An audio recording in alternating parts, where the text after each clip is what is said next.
ನಮಸ್ಕಾರ ಸ್ನೇಹಿತರೆ, ಮತ್ತೊಮ್ಮೆ ನನ್ನ ಚಾನಲ್ಗೆ ಪ್ರೀತಿಯ ಸ್ವಾಗತ. Welcome back to my channel. ಈ ಒಂದು ವಿಡಿಯೋದಲ್ಲಿ ಗಣರಾಜ್ಯೋತ್ಸವ ಭಾಷಣ ಮಾಡುವುದು ಹೇಗೆ ಅಂತ ತಿಳಿಸ್ಕೊಡ್ತಾ ಇದ್ದೀನಿ. ಪ್ರತಿ ವರ್ಷ ಜನವರಿ 26ರಂದು ಭಾರತಾದ್ಯಂತ ಗಣರಾಜ್ಯೋತ್ಸವ ದಿನಾಚರಣೆಯನ್ನು ಅದ್ದೂರಿಯಾಗಿ ಮಾಡ್ತಾರೆ.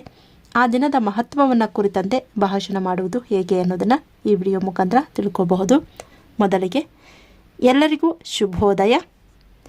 ವೇದಿಕೆಯ ಮೇಲೆ ಆಸೀನರಾಗಿರುವ ಗಣ್ಯರೇ, ಮುಖ್ಯ ಶಿಕ್ಷಕರೇ, ಗುರು ವೃಂದದವರೇ ಹಾಗೂ ನನ್ನ ನೆಚ್ಚಿನ ಸಹಪಾಠಿಗಳೇ, ತಮಗೆಲ್ಲರಿಗೂ ಗಣರಾಜ್ಯೋತ್ಸವದ ಶುಭಾಶಯಗಳು ಮತ್ತು ಕಾರ್ಯಕ್ರಮಕ್ಕೆ ಸ್ವಾಗತ. ನಮ್ಮ ದೇಶವು ವಿವಿಧತೆಯಲ್ಲಿ ಏಕತೆಯನ್ನು ಹೊಂದಿದ ದೇಶವಾಗಿದ್ದು, ಈ ದೇಶದಲ್ಲಿ ವಾಸಿಸುತ್ತಿರುವ ನಮಗೆ ಜನವರಿ 26 ಇತಿಹಾಸದ ಪುಟಗಳಲ್ಲಿ ಸುವರ್ಣ ಅಕ್ಷರಗಳಿಂದ ಬರೆದಿಡುವ ದಿನವಾಗಿದೆ. ಏಕೆಂದರೆ ಈ ದಿನವು ನಮ್ಮ ಭಾರತ ದೇಶವು ಸಂವಿಧಾನ ಜಾರಿಗೆ ಬಂದ ದಿನ. ಈ ಸವಿ ನೆನಪಿಗಾಗಿ ಪ್ರತಿ ವರ್ಷ ಜನವರಿ 26ರಂದು ಇಡೀ ದೇಶ ಸಂಭ್ರಮದಿಂದ ಗಣರಾಜ್ಯೋತ್ಸವವನ್ನು ಆಚರಿಸುತ್ತಿದೆ. ನಮ್ಮ ಭಾರತ ದೇಶವು 1947 ಆಗಸ್ಟ್ 15ರಂದು ಸ್ವಾತಂತ್ರ್ಯವನ್ನು ಹೊಂದಿದ್ದರೂ ತನ್ನದೇ ಆದ ಸಂವಿಧಾನವನ್ನು ಹೊಂದಿರಲಿಲ್ಲ. ನಂತರ ಡಾಕ್ಟರ್ BR ಅಂಬೇಡ್ಕರ್ ನೇತೃತ್ವದ ಸಮಿತಿಯು ಭಾರತದ ಸಂವಿಧಾನದ ಕರಡನ್ನು ಸಲ್ಲಿಸಿತು. ನಂತರ ನವೆಂಬರ್ 26, 1949ರಂದು ಸಂವಿಧಾನವನ್ನು ಅಂಗೀಕರಿಸಲಾಯಿತು.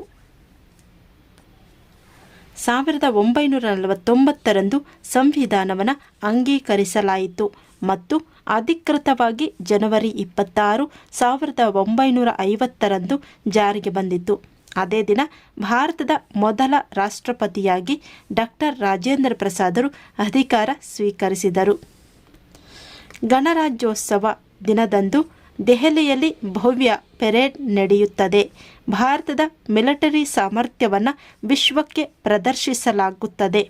ರಾಷ್ಟ್ರಪತಿ ಭವನದಿಂದ ರಾಜ್ಪಥ್ವರೆಗೆ ನಮ್ಮ ನೌಕಾಸೇನೆ, ವಾಯುಸೇನೆ ಹಾಗೂ ಭೂಸೇನೆಗಳು ಪಥ ಸಂಚಲನ ಮಾಡುತ್ತವೆ.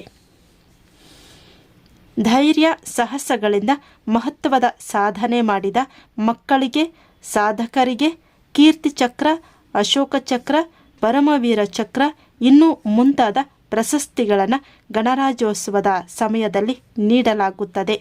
ಹಾಗೆಯೇ ನಮ್ಮ ಭಾರತವು ಸಾರ್ವಭೌಮ, ಸಮಾಜವಾದಿ, ಜಾತ್ಯತೀತ ಮತ್ತು ಪ್ರಜಾಸತ್ತಾತ್ಮಕ ಗಣರಾಜ್ಯವಾಗಿದ್ದು, ತನ್ನ ನಾಗರಿಕರಿಗೆ ಸಮಾನತೆ, ಸ್ವಾತಂತ್ರ್ಯ ಮತ್ತು ಭ್ರಾತೃತ್ವವನ್ನು ನೀಡುತ್ತದೆ. ಜೈ ಹಿಂದ್.